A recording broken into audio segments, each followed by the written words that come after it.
your organization is, so a brief description of your organization, and we'll just start off doing those introductions, and then we can get started with the presentation. So I will call on you just in the order that I see you, since it can get confusing doing Zoom introductions. So Kelly B., you're first on my view. Hey everybody, Kelly Bear or Kelly B, and I'm the administrative assistant here at Legacy. And when you call in, if you need help with navigating the application, difficulty in figuring something out and how the application works, then I'm the one to answer those questions for you. Glad to see you all here. Great. Wendy? Hi, I'm Wendy Burbridge with Habitat for Humanity of Northwest Indiana, as you can see. Nice backdrop there. Is that a pin, one of the pinned ones, or are you actually sitting behind your logo or in front of it? Yeah, it's a pin. Okay. We need one of those. Felicia. Hi, everybody. I'm Felicia Joy. It's the Spanish pronunciation, Felicia. Oh, I'm sorry. No worries. I am the founder of the Global Institute for Transformation, and we're working on economic development and bringing entrepreneurs who are from Gary but operating in other places back to Gary. Roman? Okay. Hi. Oh, you just muted yourself. I'm going to unmute you. Okay, there we go. I apologize. Hey, my name is Roman Bronson. I'm with the Indiana Plan. It is a community outreach that we work with the building trades, Northwest Indiana. We're trying to increase diversity within the building trades through a number of different initiatives, whether it's just general awareness, some help with tools, some help with just understanding the culture of the union construction trade. So I'm hoping to get some good information, and I thank you very much for the invite, the link. Okay, thanks. Next, I see a 917 area code phone number. Yes, that's New York City. This is Kathleen Laporte from Athletes for Charity. We are a very small but national organization that partners with professional athletes, their teams, corporations, foundations to benefit underprivileged youth through STEM literacy, mentoring programs, and we also have programs to benefit youth and families. So we have had a presence in East Chicago, Indiana, since 2014, when one of your local NWI NFL players reached out to us to support his giving back in his hometown, and that was K'Wan Short of the Carolina Panthers. And since then, we've also branched out and done some more programs through the school system. So we love our kids in NWI, and we look forward to doing more within the other communities as well. So thank you for this opportunity. Sorry, I'm on the phone. No problem, we can hear you fine. Next up, we have Jean. Hi, everybody. I'm Jean Bernius. I'm wearing two hats today. One is I'm a board member of the Northwest Indiana Food Council. We are supporting local farmers, and we are involved with food insecurity. And I also am a board member of Society of St. Andrew, and we also support work in the food insecurity area. Thank you for having me. Thank you for joining. All right. Oh, my order got mixed up now. It shuffled itself. Michelle?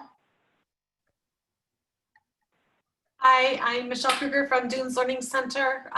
We are environmental education in Indiana Dunes National Park. All right, thanks. Elizabeth? Hello. I am Elizabeth Menning. I go by she, her pronouns. I am the president of PFLAG Crown Point. We serve the families, friends, allies, and members of the LGBTQ community in Northwest Indiana throughout these 5 counties. And I'm just really excited about being involved with the Legacy Foundation, even at this level. And thank you very much for having us. Thank you. Dave?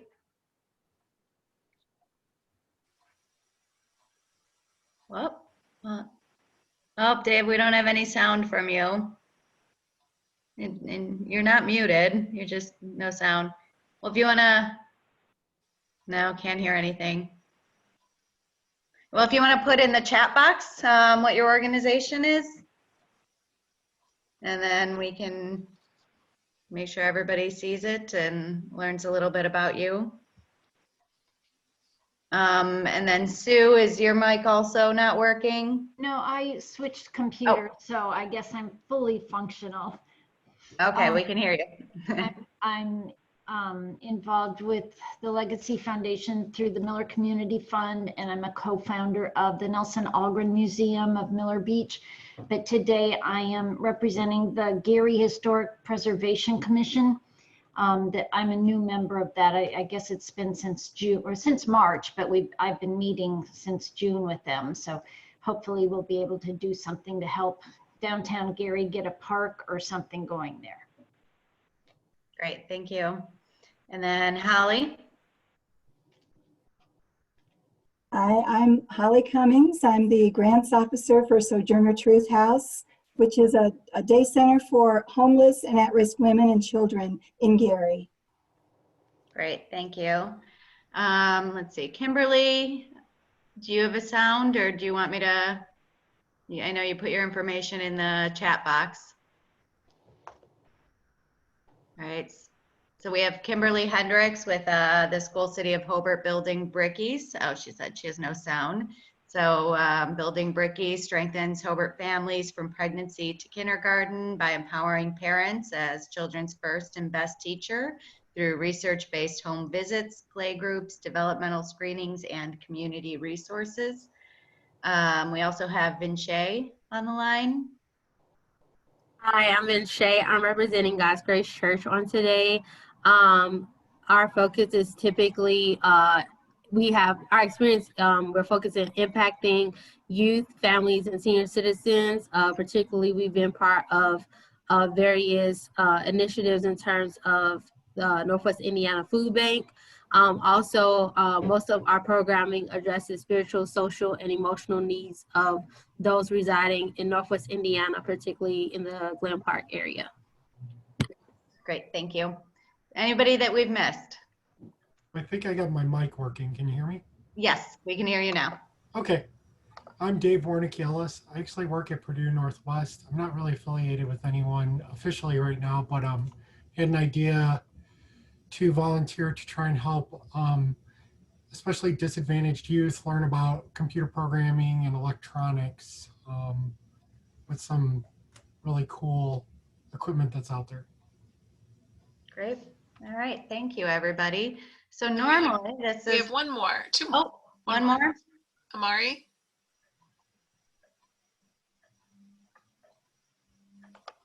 Okay. Hello, my name is Marty Victoria. My pronouns are she, her.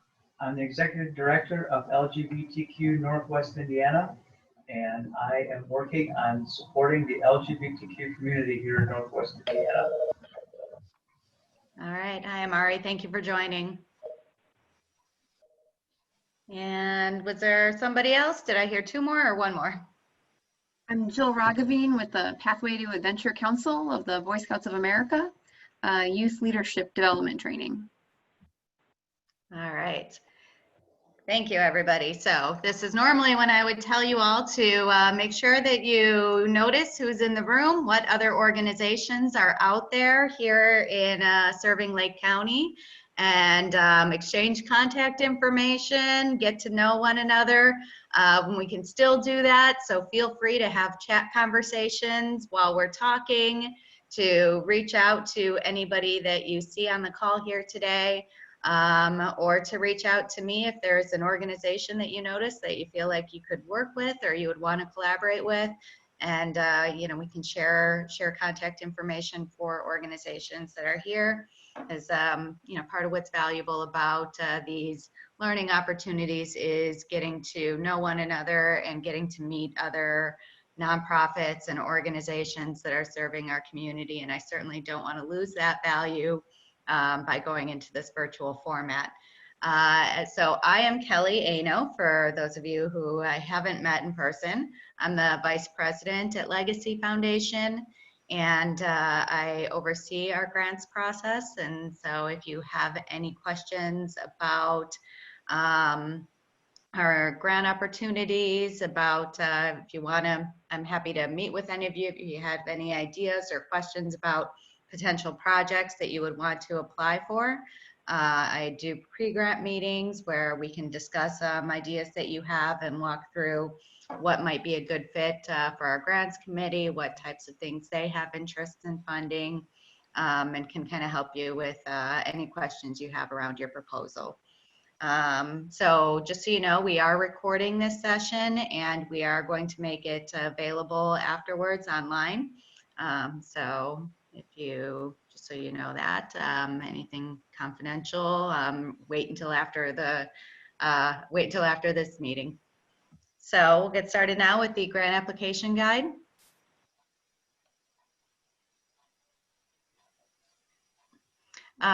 So Legacy Foundation is the community foundation for Lake County, Indiana. For those of you who aren't familiar, community foundations have a broad mandate to serve the communities where we are located. So some foundations that might be private foundations have a special focus on maybe health or criminal justice reform or LGBTQ. Ours is really focused on place, and so quality of place. And so within that parameter, we look at really the full spectrum of fields of interest and how we can improve the quality of life within the place that we focus on, which is Lake County, Indiana. We provide active leadership in our community. We work with various groups and committees and organizations to understand and anticipate community needs and be able to respond quickly to socioeconomic trends.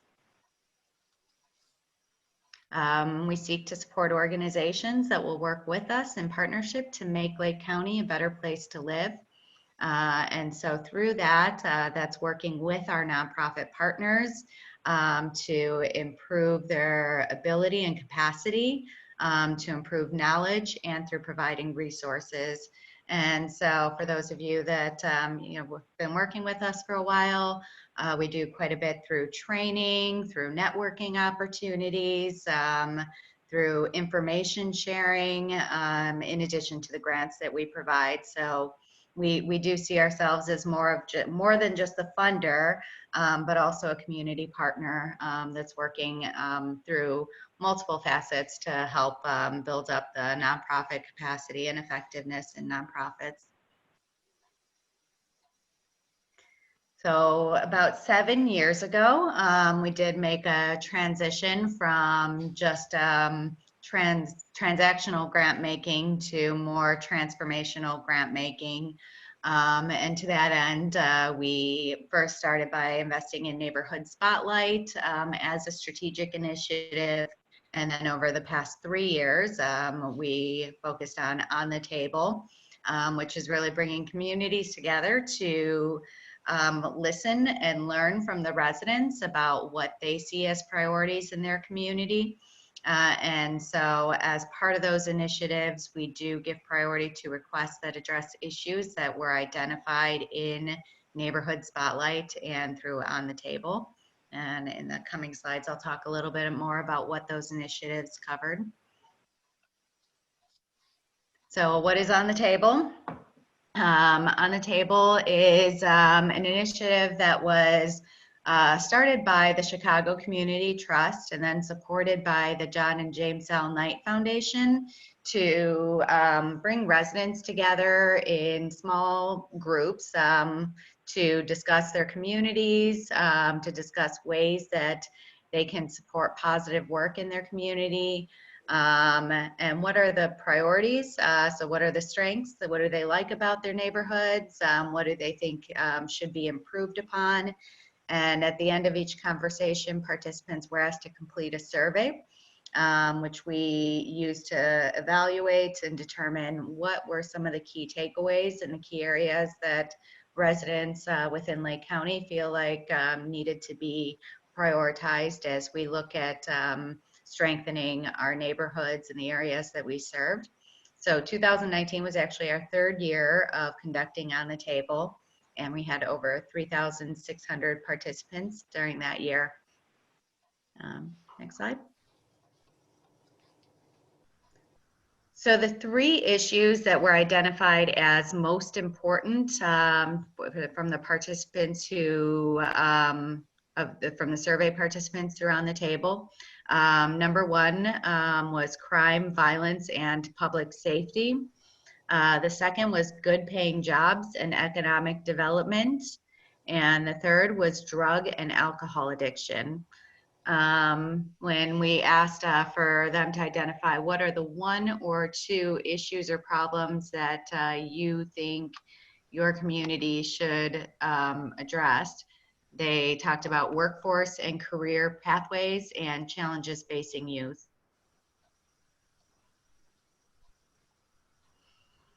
So in the youth, we did have separate youth surveys, and those were evaluated separate from the adult surveys. We felt like it was important to get youth feedback on what they felt like was important to youth and to kids in schools and for them. So the top three issues that the youth identified was mental health, drug use and addiction, violence and safety, and bullying. And you can visit our website if you go to legacyfdn.org and then you go to community programs and then On the Table. And all of this data is available through our website, and you can actually sort it however you want. So you can filter it by community, you can filter it by demographic, by gender, by age group, and see what within various groups they felt like the priorities were, which it's really interesting to see how different priorities may weigh more heavily on different group. For example, when you talk about for a question that asks if I'm happy with the quality of the education where I live. You see a very high disparity between different communities within Lake County.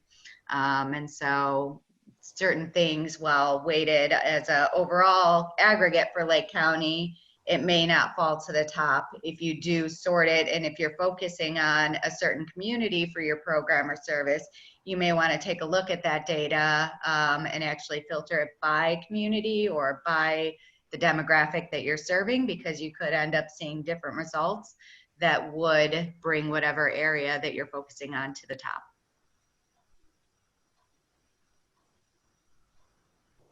And that's just what I was talking about with exploring the data.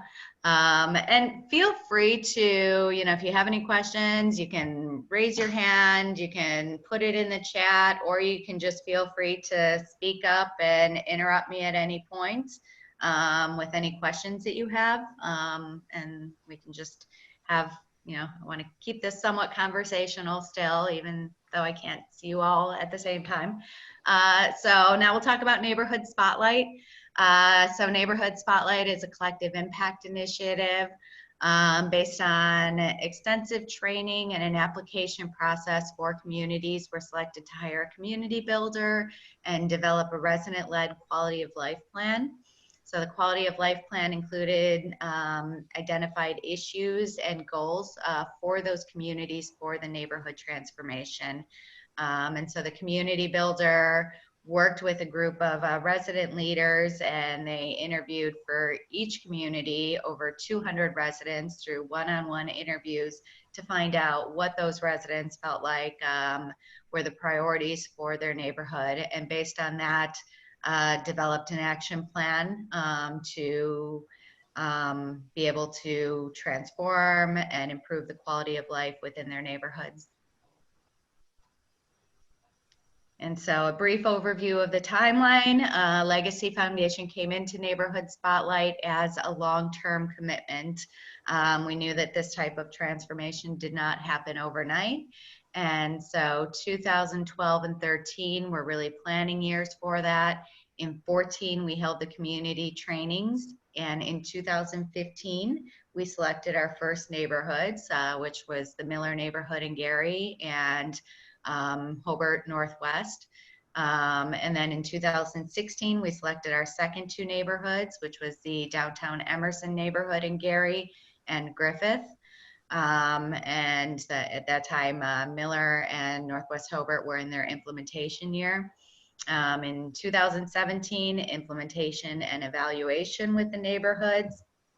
And then 2018 to 2020 is our commitment to continuing through with implementation with the communities.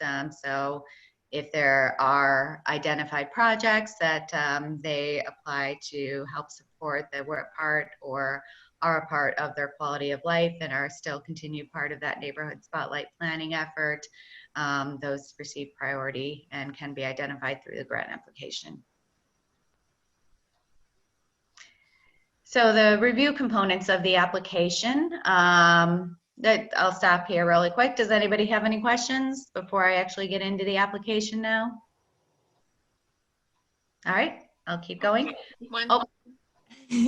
I have a question back to on the table in your youth group. What was the age range on the youth group?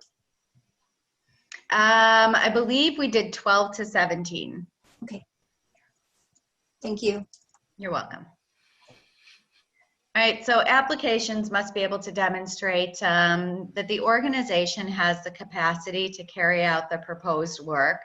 So if it's, for example, an all-volunteer organization, that's great. We work with a number of all-volunteer organizations, but you know, make sure that you can demonstrate that if you're proposing that as a volunteer organization, you're going to be taking on a time-consuming project that would require a high level of commitment from your volunteers, that you actually have that commitment or you have the demonstrated capability or experience in being able to take on that type of a project. That the project is clearly defined with timeline and action steps. So sometimes I've seen where we ask what the project is that you're proposing, and the organization or the application almost kind of restates the organization's mission. And we go through the application and I'm still kind of wondering, so what is it that you're proposing to do? What is it that you're asking for funding for? So make sure that within the application that, you know, that first kind of question, once you get to the meat after the basic organization information, that first question, once you get to the meat of the proposal, asking, you know, what is it that you're proposing to do, that's really clear. That's not asking you to restate your mission. It's asking what is the project, and then, you know, move in from there to the timeline and action steps with the subsequent questions. That the funding from Legacy will be impactful. So we want to know that our funding will make a difference and be able to help you move forward with the project. That the budget is clearly defined and that costs are reasonable. So make sure that if you're asking for $15,000, that we understand why you're asking for $15,000. What are, you know, how did you come to that amount? What are the costs that are identified that brought you there, and that it makes sense based on what you're saying and what you're proposing to do. That you have clear and achievable outcomes. So I think that's kind of self-explanatory, but just making sure they could be qualitative or quantitative, or a combination of both. Either is fine, but that, you know, you do have some way of identifying what is it that you hope to achieve, and what are your outcomes, and how do you plan on measuring that? That the project is sustainable without requiring ongoing funding, I should say, from Legacy Foundation in future years. So Legacy does not commit to multi-year funding. And so if we were to support this project that you're requesting funding for, would you be able to sustain it in future years? And I'll give an example of rent for office space. So, you know, if you gave us a grant request that was saying that you wanted to get a physical office space, you don't have an office right now, and so you're requesting funding for 12 months of rent for office space.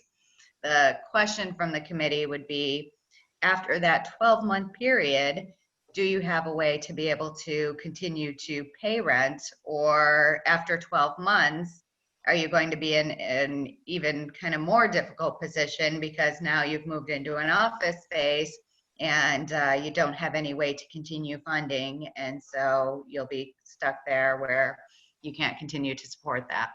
And so either, you know, the request should either be a request that doesn't require ongoing funding, or if it does, what is your plan for sustainability? And then that necessary collaborations have been established and formalized with attached documentation. And so we do ask who your collaborators are, and there may be people who you work with that you don't necessarily need as part of this project, but you can list them as collaborators and the letter wouldn't necessarily be required. But if, for example, your proposal is that you are going to be providing programming within schools or in partnership with schools, we know that it's from experience that it's much more difficult to get the schools to commit. So sometimes, you know, organizations think, well, I'll wait, I'll get the grant because, you know, I don't want to ask the school before we get the funding. So we'll wait until we get the grant and then we'll talk to the school about it. And then they find out that it takes 2 years to actually establish that relationship with the school and to, you know, actually build that physical presence within the school system. You know, or it takes 2 years to even get a return phone call sometimes. So making sure that if there is a partner that this grant request would be dependent upon to actually carry it out, that you have some sort of letter of commitment or letter of support from that partner so that we know that they are on board and that they've agreed to whatever partnership you're proposing. Priority areas, like I talked about on the table and neighborhood spotlight, organizations with a budget of under $2 million, just looking at how we can have the highest impact with our funding, that the proposed request aims to resolve the problem at its source. And so we do put priority on requests that look at how can we get to the root cause of issues and do more than just put a Band-Aid on problems, but actually start addressing building up our communities and getting to that kind of cause for issues that our community is experiencing. Organizations that have not received consecutive grants from Legacy Foundation in recent years, innovative and new ideas. Keep in mind that our grants committee is reviewing a lot of grant applications, and so anything that can be, you know, a little bit different or innovative or new ideas will stand out to the committee as they're reviewing them. And even if it's what your organization offers is kind of a traditional service, for example, after school program for youth. Just as you're creating your application and writing your proposal, think about what will make your proposal stand out, because they're going to be reading multiple proposals for after school programs. So how can you make sure that you can demonstrate that your proposal is the most deserving and maybe is a little bit different from the others that they're going to be reading. Proposals that will help improve services or eliminate duplication.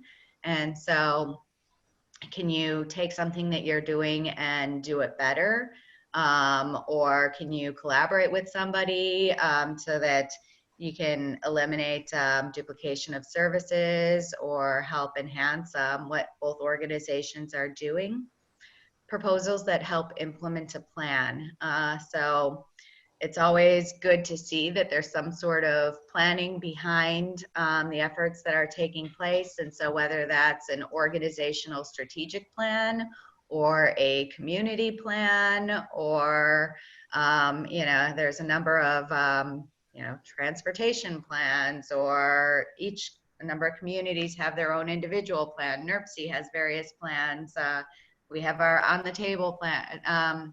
So if there's a plan that this can help to be able to move forward, then we appreciate that there's been that strategic thought process put into this, helping to bring something to the next step and elevate it to that level. Proposals that are community driven or include community outreach and involvement. As you can see from Legacy's priority areas and our initiatives over the past number of years, we've put a lot of emphasis on community engagement and resident feedback. And so if your proposal in any way can helps to integrate and incorporates that type of engagement and feedback into what you're doing, that is something that we feel like is really important for both us and for the organizations to be able to make sure that there's that public participation piece of it. Proposals that have a financial match or that can use Legacy's funding to leverage additional resources. So if there's other funders on board, other financial support, if our funding can lead to additional funding, that's always a plus. And proposals that help to address disparities that exist within minority populations or populations that have been historically underserved.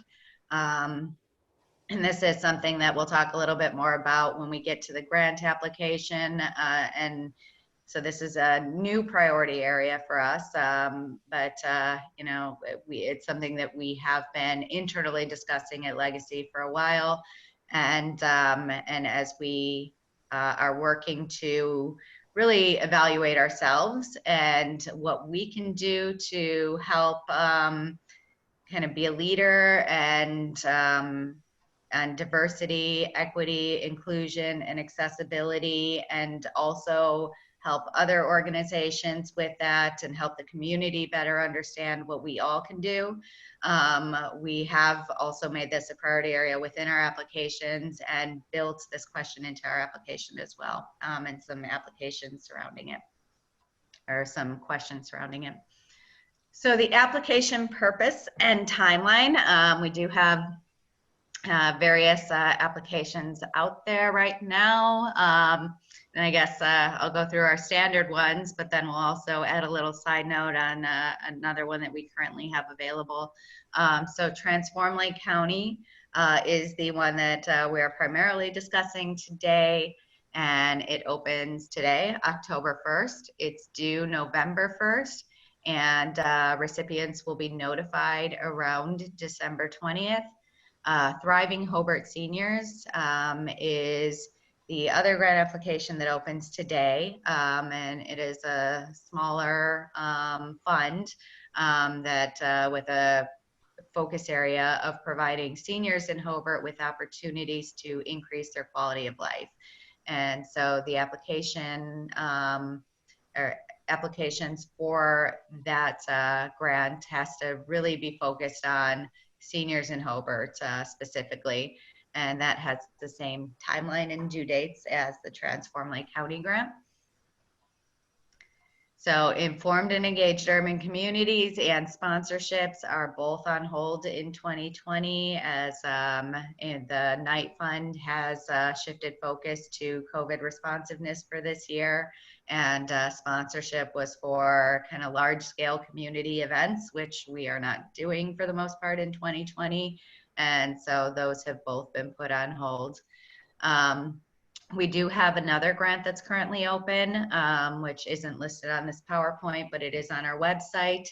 And that is for capacity building for nonprofits as it relates to COVID responsiveness. And so that one is due October 30th. And there's two focus areas or one focus area left, I'm sorry. So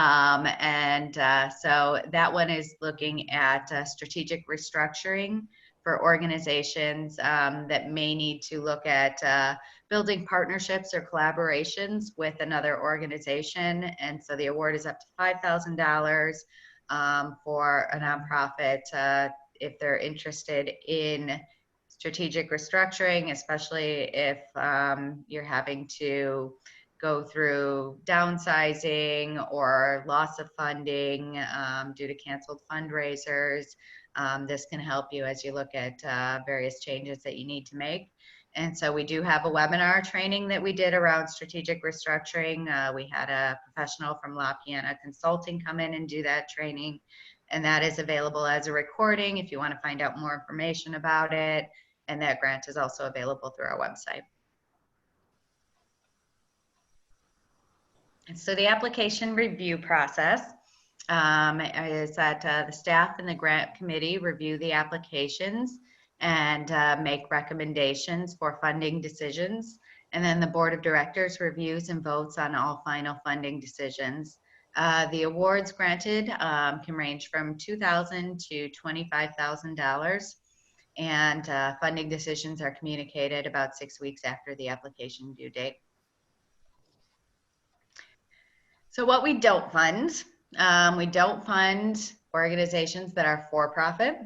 We don't fund grants to individuals. We don't fund scholarships through our grants. We do have scholarships available. And so if anybody's interested, you can view our scholarships page.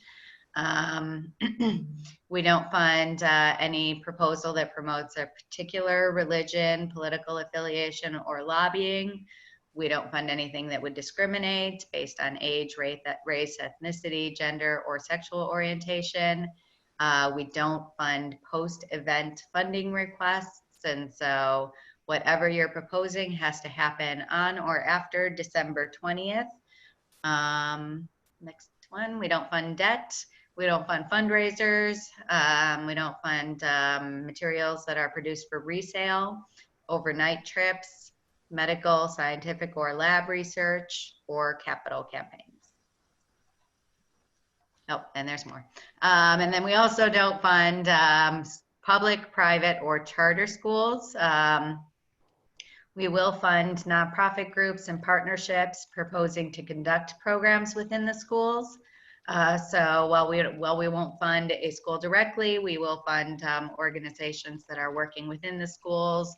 It's most beneficial if you're able to form a partnership with multiple schools, because we have over 100 schools in Lake County otherwise, and so there's just so many when you start looking at it one by one. And it's preferred when the community can also benefit from the goals. And so if there's some sort of broader community impact, other than just saying we're going to do this thing for these students of this particular school district.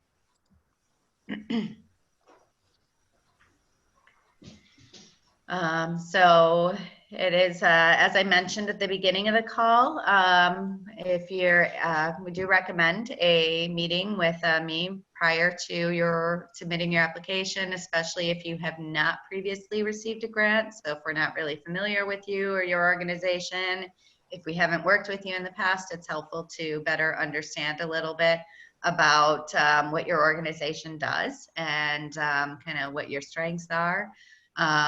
And it also helps when I work with the committee, so I don't necessarily have a vote on the grant committee, but I do sit in on the committee meeting. And so sometimes if they have a question or they're unclear about an organization, I can help explain it by, by having that pre-grant meeting, and I can better understand the organization's capacity and ability to be able to carry out a grant proposal.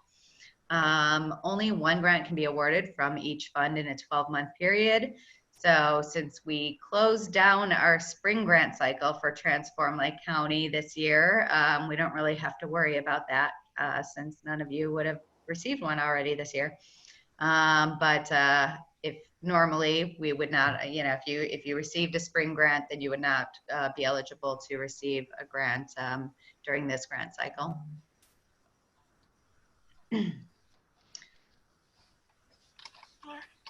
I'm going to stop sharing this screen. And does anybody have any questions before we turn it over to Kelly? All right, we'll let you get started then. Kelly B will walk you through the application itself. All right, so we're just going to switch the screens that we're sharing here.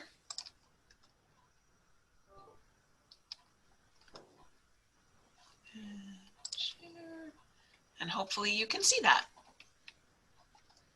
So we're just going to move away from the PowerPoint and go through it on the application directly so that you can see what it would look like as you're going in to apply. So from our website, you'll want to go to the grant login button that's located up here at the top and make sure that you click on the grants. If you click on scholarship, it's not going to recognize your email. Even if you have an established email and an account set up, it's not going to recognize that. So it'll send a password reminder or any of those things just kind of off into oblivion. So make sure that we're logging into the grants. If you've never logged into the system before, you'll need to create a new account, which is here. And you would just enter your information here and click on submit to create that account. Since we already have one, we're just going to scroll up. A list of everything that is open at the moment will be here on this main page. So you can also click here to get to the login as well.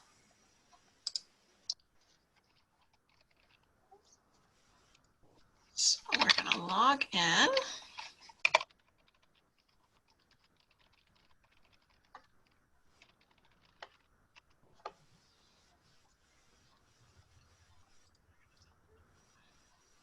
Okay. And so as you can see, I have some things open that from previous grant cycles. So you just want to scroll down and find the application that you're looking for. The Thriving Hobart Seniors in the Transform Lake County are basically the same application. So there's really not too many differences that you'll notice between the two, but we're going to go through the Transform Lake County. So I'm going to click on apply. And the first thing it's going to have us do is answer the pre-qualifying questions. If you goof on something, it will give you the chance to go back and correct it. We're going to quickly answer those.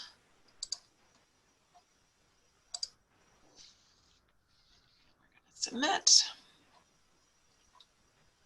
And then we're taken to our main home screen where our dashboard where we'll do most of the entering. The deadline for submission is located up here. Make sure you pay attention to that. It does automatically close at 5 o'clock and it can't be reopened once it closes. So make sure that as you're getting ready for your final review and submit, that you pay attention to the time. This works a lot like a Word document. You can click on any of these sections to begin entering information. It's going to keep track of your progress. So when you save and log back in, it will show you where you are in each of these and keep you. There we go. So it will keep track of all of your progress here. Do make sure that you save your work very, very regularly. The system will time out, and I don't have an estimate of time. Sometimes I feel like it gives you more time than others before it logs you out, and it doesn't save the work. So make sure that as you're progressing that you save often, because you don't want to come back and find that what you've been working on is not going to be there. If you've applied for one of our grants before, and especially a Transform Lake County grant, there is a way to get you a little boost in your application. You can come up here and click on Choose Action, and we can import responses from an existing application that you've filled out in the past. If this doesn't apply to you, then you would just click on whatever section you want to start with, just click directly on it to begin. But we'll go through and import some answers so we have things. So you want to scroll down and find the application that you're looking for that you've filled out before. And we'll hope that this has something in it. We're going to click on import. And it just tells us that it's going to bring over all of the same answers from a previous application. And yes, we want to do that. And yes, we understand that we need to review this information because it may have changed from the last application we filled out. That didn't have anything. Had it had something to import, then it would have filled in the green bar and shown us that there was some questions that were able to be answered. Sometimes an organization applies for similar funding year after year, and so that just helps you to not have to answer those same kind of organizational questions over and over. One thing to note about this system is that it does highlight words that you have spelled incorrectly, but there is not a dictionary loaded into the system. So it will tell you that something is spelled wrong, but you can't right click on it and then pull up the correct spelling. So we often recommend that you use Word as a way to compose your answers, especially on the longer essay questions, that you use that. You can take advantage of word count features and spell check, and then just copy and paste them into your application. That also helps in case something was to go wrong and it lost your information. You also then have a backup that you can go to import answers. Unless it says differently, all of the questions that are longer essay type questions will be 100 words or less. So we pulled up our project organization section, and we just start filling in all of the questions that it asks: name, amount requested, address, phone, website, our president information, our contact person information, if we have a 501c3. If we do not, then it will bring up a second question to ask if we have a fiscal sponsor. It is a requirement that either you be a 501c3 or that you have a fiscal sponsor who is. So that will automatically prompt if you choose that you are not. Then you are just making sure that I'm on my right pages here. Your organization service area, usually these are going to be the same. You're a healthcare organization, the project that you're doing is healthcare related. Sometimes those might be different. You're a healthcare organization, but this time you're really focusing on an education component, and so it might be different if this program that you're doing is different from your overriding service area. Your mission statement, your goals, organizational, giving to your organization from legacy in the past. If you've not received anything, then just a 0. If you have received grants in the past, we ask for 5 years of history to let us know what we have offered you. Your program that you are doing, the description of what it is that you do. It's 25 words or less, but that's okay. We're not asking for everything that you do in just one box there. Pick one program that you have and describe it. And then if you have another, click on yes, and it will bring up a second box where you can do the same. So you don't need to be worried about the very low word count in that section. And it has quite a few times that it will do that. So you can keep clicking yes if you have additional activities that you want to describe to us. And then the geographic region that you serve, those will allow you to click multiple boxes there. When you've finished all of that, make sure that you click Save and Return to Dashboard. If you just go Return to Dashboard, it's going to take you right back to the main home screen, and it's not going to have saved anything. So we're going to Save and Return to Dashboard. Any questions just on that first little section before we look into the next? I have a question. So if I'm working on this application with an associate, can we share the application, or will we just share the email and a password, a single password? You can do either if you want to share it, but there is a button on the main home screen, the dashboard, under the Choose action that says Add Collaborator. Okay. And so we can choose to bring someone in to work on this with us. So we would click here to add a collaborator, and we have to search and see, do they exist in Community Force? If they don't, right. if they don't, then you're going to need to create an account for them, just like you would have if you logged in the first time. Right. So we're going to search. Oh, Kelly's here. She's going to do all of the budgeting information for me. And so I want her to be able to, when she logs in, have access to that. If you did not find who you were looking for, it would be the add user here. Okay. So we will add her. It says that she's added, but don't stop there. There's more steps. We have to assign her the section that we want her to be able to look at.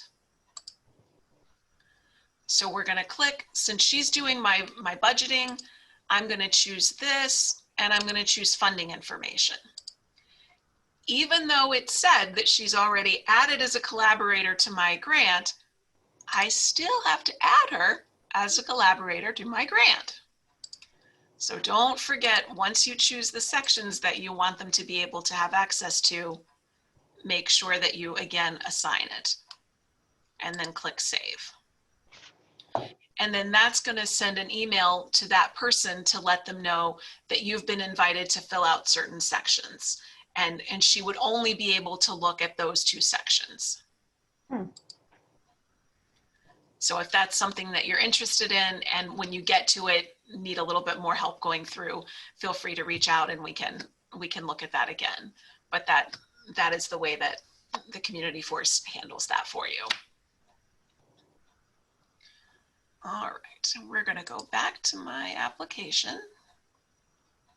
Well, I'm not sure that was where I wanted to go. Where is the one we're working on today? There we go. Avoid using the back button in Community Force. That is not your friend. The back button will log you out most often than not, and it will not have saved what you just did. So no back buttons. All right, so we finished our first section. We're going to pretend it reads 100% and all is well, and go into attachments. The attachments must be uploaded as one document. So even if you have 5 letters of support that you want to send to us, you have to upload them as one PDF. If you upload one and then try to upload a second, it's going to take away the first one that you uploaded and only keep the second one. So make sure that you upload as one document. Here is the budget template that we ask that you use, and you can just click right on the link here in order to download it. And we're going to see if this comes up so you can see it. And we do require that you use this form. Let's see if I drag that over. Can you see that? Yes, okay. So we do require that you use this form. You are welcome to delete lines that don't fit with your organization or your project. You can also add a line in if there's something that needs to be added in. But this is the form that the committee wants to see, just so that we're comparing everyone apples to apples with the same document. Kelly, do you want to talk more about the use of the form? Sure. So for the budget form, make sure that for the project income that you have the separated column with what's committed so far and then what is pending. And then for the expenses as well. So as far as the committed expenses, what has been already allocated in the budget, and then what would qualify under the pending expenses category. The income and expenses should add up to balance. So those should be the same numbers when you look at the total income and the total expenses. And then that the project income and expenses should carry over to the total organization budget. And so if the organization budget, if your organization is has no other projects than this one project that you're focusing on, then your organization budget would be the same as the project budget. But if you have other programs or projects within your organization, then your organization budget should be the projects that you're requesting funding for, in addition to all other projects and programs. You can make any changes to any of the rows in this form. So feel free to do that. Just don't change the columns. But if you don't have any food costs, but you have a different line item that would work better for your budget or fits well with the way that you track your budget, feel free to change any of those income sources or any of those expense categories so that they align well with your budget, and make sure that it matches up to both what you're requesting on the application narrative and to the question that asks you to describe your budget request in the application narrative. So make sure that those categories add up. If there is any type of organizational either surplus of revenue or deficit that may cause a red flag, you can explain it at the bottom of the spreadsheet. So if there are any expenses or income things or anything that you feel like you want to explain, like you have you had a high income over expenses because you've conducted a capital campaign and you plan on expending those funds in 2021 or something like that, where there's some sort of explanation for why something might look out of place, feel free to provide that explanation. And then just to make me happy, everything else we prefer that it be saved as a PDF. This one, if you can save it as an Excel file, it makes my life easier, because then I can manipulate it just a little bit so that it fits better on the paper for the committee to review. And also, if you can type within the box down here rather than extending your words way out, that also makes me really happy.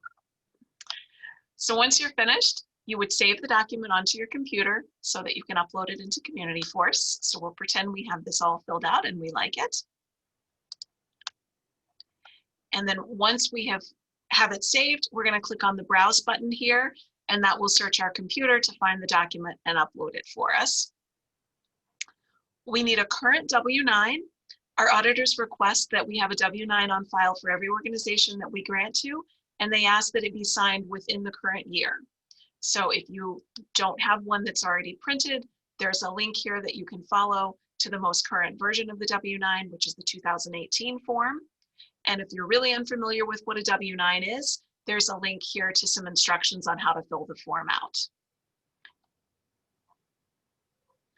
And then down below, other supporting materials, letters of support, a list of board members. If you don't have a list of board members, then members of the governing body. And then as a part of the new idea, the inclusion and diversity that we'll talk a little bit more about later, we do ask now that if you have a policy that's relating to equity and diversity, that you upload a copy of that there. Any questions on that section? Okay. So we have it all filled out. We save and return to the dashboard. And then we're ready to go on to our next section. So again, this is where, despite all of the nice looking little boxes here, it doesn't, well, actually they did include the word count, but it doesn't have the full spell check for you. So it's still often helpful to go in and use Word.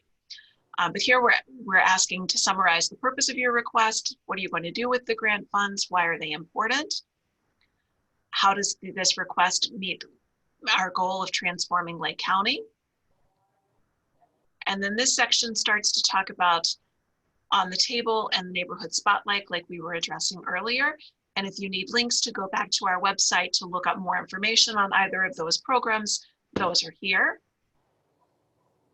And then if your project does not address one of those outcomes, then there'll be an area for you to explain why your project is still important, how it still impacts the community and the good that it will do. Indicate the project activities that will occur to carry out this program. Again, specificity is very good. Be detailed on that. Make sure that we can really understand what it is that you're going to do with the money and what those projects are going to look like.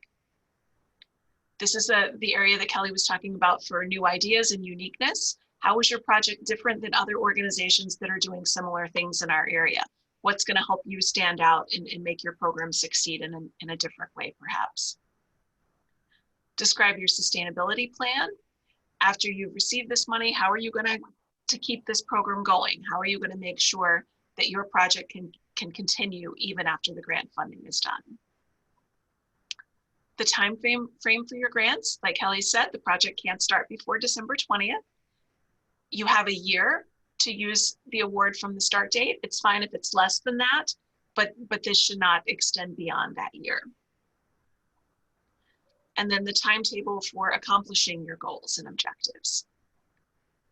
What's your layout month by month, step by step on how you're going to accomplish that? We're suddenly getting a nice little storm, at least here where we are. Mm-hmm.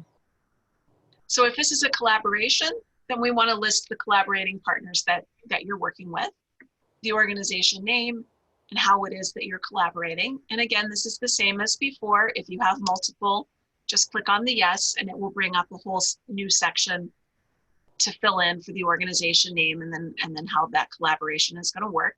And you can just keep going up to the 5. And then a section to talk about how you're going to evaluate the outcome of the program that you're suggesting to do. List the goals of the program. How are you going to measure the goals? How are you going to know that you met what you were looking to do and that the program was successful?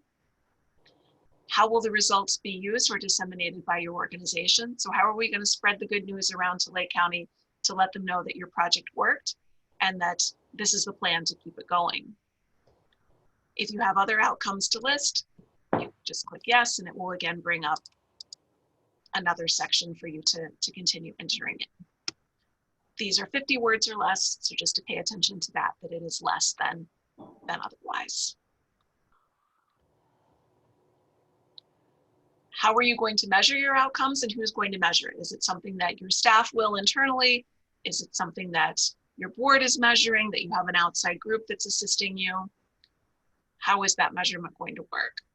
And will it be survey? Will there be, so also what tools will you be using? You know, quantitative, qualitative surveys? Will there be some sort of validation or assessment conducted? We did that one. And if awarded, how will Legacy receive funding? Just is it going to be an annual report, newsletter, website, just those sorts of things? Nothing that the decision is based on, obviously, just to let us know what to expect. We have all of that filled in. We save and return to the dashboard. Any questions on that section?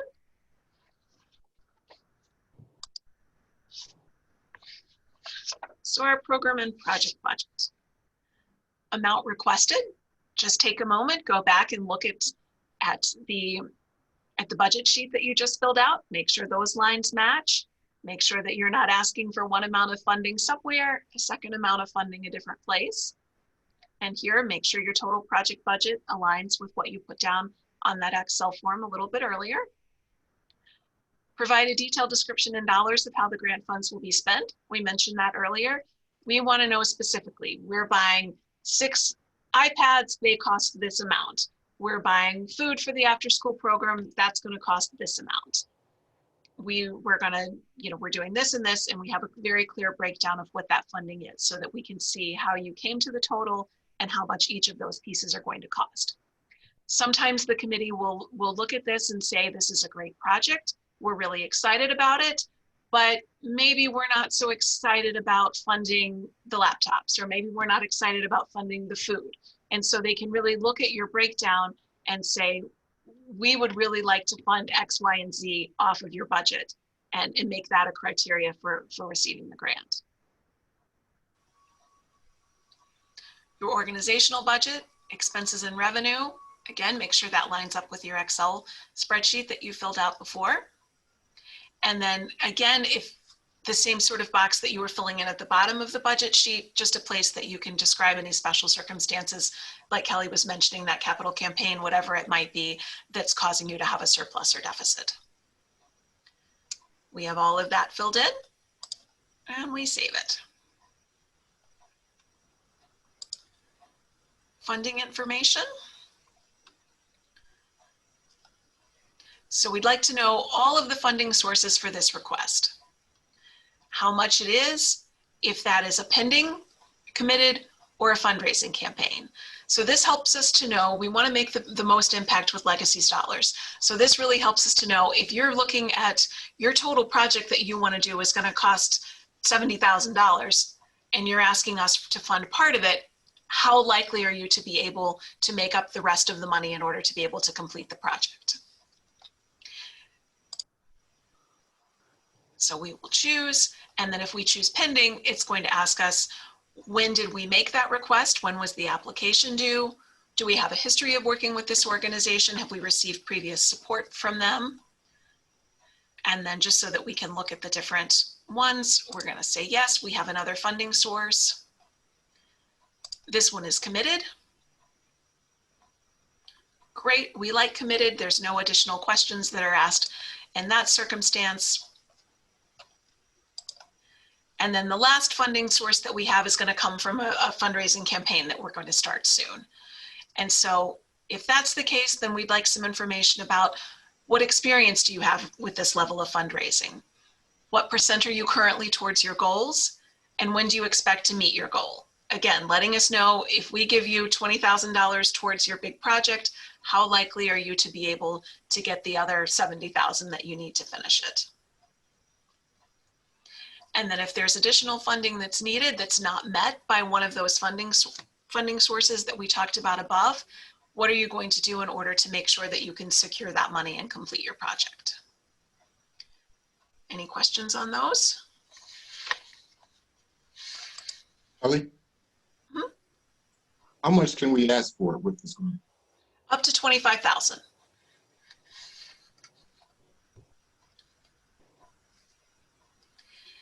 And then the last section deals with agency diversity and inclusion. And so we start out just to get a background of what it looks like in your organization as far as the number of people that are on your board, the number of staff you have, full and part-time. Do you have volunteers that help work at your organization? And how many individuals are served by your organization annually? What's the target population that this proposal will help? And how many people will be serviced by this grant request? And then we start to get into our new initiative that Legacy just started. And Kelly will talk a little bit more about why Legacy felt that this was important and why we're starting to collect this data. Yeah, so you may have seen a few months ago, we released a statement on equity, and we have made a commitment to take actionable steps that will hold us accountable for our commitment to diversity, equity, and inclusion. I think for a number of years, as I mentioned, we've been discussing it internally, and we recognize it as a priority. And I think to some extent have been largely relying on the fact that the nonprofits that we work with, our nonprofit partners, maybe work in this space, and so, work with diverse populations. And so by working with them and giving grants, therefore our grants, are reaching that, kind of checking that box, so to speak. And I think that we realize and recognize that that's not enough, and that we need to do better ourselves and hold ourselves accountable and be able to track, what we're supporting, where our funding is going, what our staff and board look like, what our trainings look like, And so as part of that, you can see on our website, our diversity statement is available there. Our action steps and commitments are available there. We also have these questions that are now part of the application, where we'll be looking at organizations and what you're doing within your organization, what your staff and board of directors look like, how are you addressing disparities within your service delivery model, and do you have an equity statement for your organization? The other thing that once we wrap, I don't want to confuse applications, so once we wrap this up, I'll also talk about our equity IDEA application that we currently have available. Okay. So once we have that filled in, we save and return to dashboard. And look at us, we have completed an entire application in record time. So we are completely done with it. We like what we have. So we're gonna come back up to the top and click on Final Review and Submit. It's not gonna like me doing that because I don't have anything to complete. If you were to get this error, then you would want to come back down and look to see which of your sections doesn't read 100%. If you're not seeing that, then you can call and let me know and I can go in and look and see where it's causing a problem. Had we had everything at 100%, it would bring up the application for us. We'd be able to scroll through. You have to go all the way down to the bottom and there's a little button that you click that says, yes, I have reviewed my application and I'm happy with it. And once you click that button, it will allow you to do a submit. And then I will get a nice little email that tells me that it's there and I can print it out and get it ready for processing. And again, we can't release it once it's been submitted to us. So just make sure that you really do take a moment to look over it before you submit it. I'm gonna go back into the other, unless there's a question, I'm gonna go back into the other presentation and we'll talk for just a second about the new statement of conditions section that we've changed around a little bit.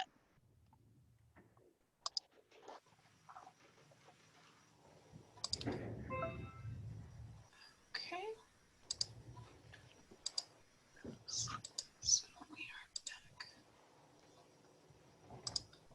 Resume slideshow and share. Okay, and so in the PowerPoint, and if anyone would like a copy of it, we can certainly get one to you.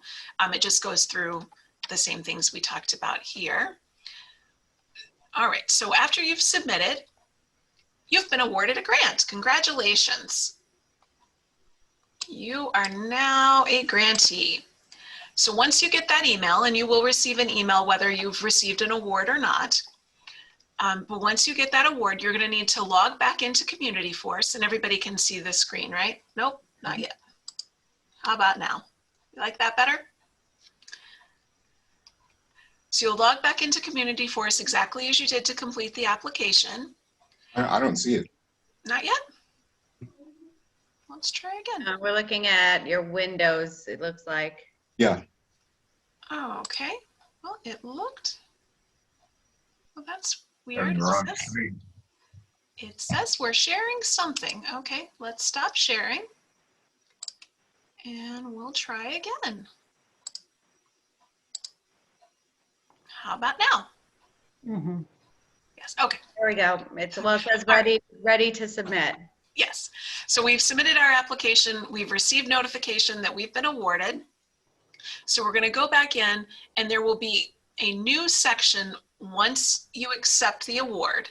You will see a new section here that says grant agreement.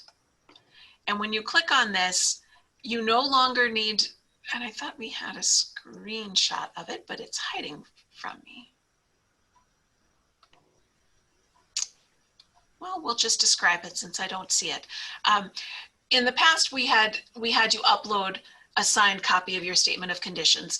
We've changed that, so when you log in now through this grant agreement button, your statement of conditions will already be there for you, and you will have received a copy with your award notification. So we're just asking you to go in and mark, yes, I have read the statement of conditions and I agree to abide by the terms that are within it, and then provide an electronic signature. just makes things a little bit smoother and faster. There's no downloading it on your part, signing it, uploading, sending back to us.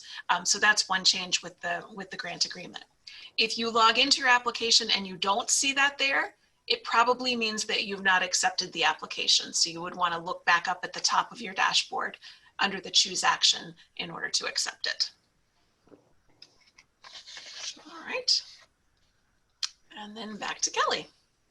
Okay, I think we already talked about this, outcomes, and then grant monitoring. So if awarded a grant, we talked about the review process. We do conduct due diligence before any funds are paid out. And so we will look at the audit, the bylaws, board of directors, and documentation of 501c3 status. Then we will send the grant agreement, which Kelly just walked you through the process of how to accept the grant agreement. About 6 months into the grant, I will conduct a site visit. So come out, get to meet with you, get to see your program or project in action, learn a little bit more about your organization. And then at the close of the grant term, final report is due. And so you have 30 days from that 12 months, so 13 months from the date of award to submit the final report. Oh, here's the section we were looking for before. It's a little further than I was thinking. So you can see here at the top where it allows you to accept the application, and then the grant agreement section where you can fill out your electronic signature and things. Okay, and I think that pretty much covers it. This just gives a very, just an overview of your final report form and what it will look like. As you can see, it's relatively simple, not too many questions. We just look at, did you achieve what you were proposing to? If not, why not? What were some of the successes? What were some of the barriers that you encountered?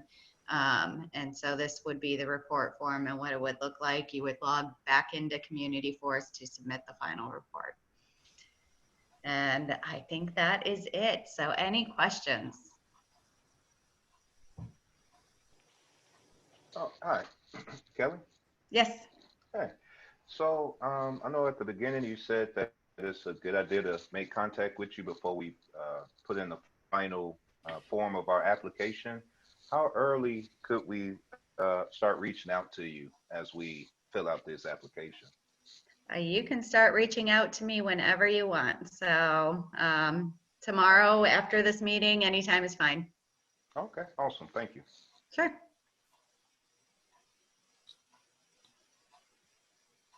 Kelly, can you give any guidance on the likelihood of a startup 501c3 getting funding versus a multi-year established 501c3? Yeah, we work with quite a few startup organizations. So I don't think that there's any reason why a startup would not receive funding. It may not receive the highest level of funding, so probably, especially if we've never really worked with your organization, would say, don't request the full $25,000 for the first grant, request a smaller amount and work your way into it, and propose something that, can be achievable, that you would have a high rate of success, high probability of success with, so that you can be successful and have a positive outcome, and we can build on that. Thank you. One follow-up question to that. If or an organization proposed a certain amount and the committee liked their proposal and wanted to fund it, but not at the requested amount, do they come back and say, we'll fund you at this amount versus what you asked for, or do they just decline altogether? They can say that, so they can say that they'll fund at a lower amount than what's requested. Okay, thank you. Mm-hmm. All right, if there's no other questions, I do want to mention that we also do have an inclusion, diversity, equity, and accessibility initiative out right now. So We are hiring a professional consulting firm and are in the process of reviewing proposals from professional consultants to work with 6 nonprofits in Lake County, including Legacy Foundation, to develop, to evaluate the organization's IDEA practices, policies, procedures, and to work with that organization to develop a plan around their IDEA. And so the consulting firm that we bring on will work with each of those organizations individually. And so if you want to be a part of this initiative, your organization would get an organization-specific plan. They would work with your staff or board individually, trainings and developing that plan for your group to be tailored to your nonprofit. And then it would also, we also see this as being part of kind of a cohort approach as well. So those 6 organizations that the consulting firm works with would work as both, with the 6 groups as both a cohort, but also with your organization individually as they develop that plan. And this is part of our commitment as we build and promote IDEA within Lake County. That application is currently open and is due in 1 week on October 8th. So it's been open for a few weeks now, but if you have not seen it, it is still there. It's still available for another week.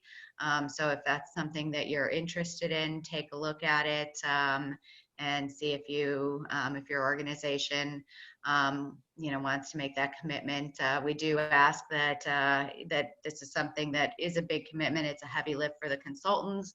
It would also be a lift for your organization, and so it's not a financial award. It is an award to work with, to have this consultant work with your organization and to be a part of this cohort. So we do ask that if you apply for it, that this is something that your organization commits to make a priority. Yeah, all right. So if there's no other questions, thank you all so much for joining. Good seeing everybody and hope to see you all in person soon. Oh, I'm sorry, Kelly. I have one last question. Mm-hmm. Is this recorded? Yes, it is. Okay. How can I get a copy? It will be available on our website and on our YouTube channel. And if you, well, you had the link, so you probably registered. Anybody who registered will also receive an email with the recording. Oh, okay. So we'll receive an email with the recording. Yes. Okay. Thank you. And Kelly's, this is Kathleen. Can you also include the PDF as well for us? Sure. Yes. Thank you. Well, Kelly. All right. Thank you so much. I found this to be very informative as someone who has applied in the past. Good. And so I will make some adjustments and amendments, but and I look forward to working with anyone who's interested in collaborating as well. So if you see my number or Kelly can provide you with my contact information. Yes. Thank you. We like to hear that. Thank you very much. This is very good. Thank you, everybody. Take care. Good evening. Thank you. Thanks. Bye. Be safe, everyone. Bye-bye. Bye.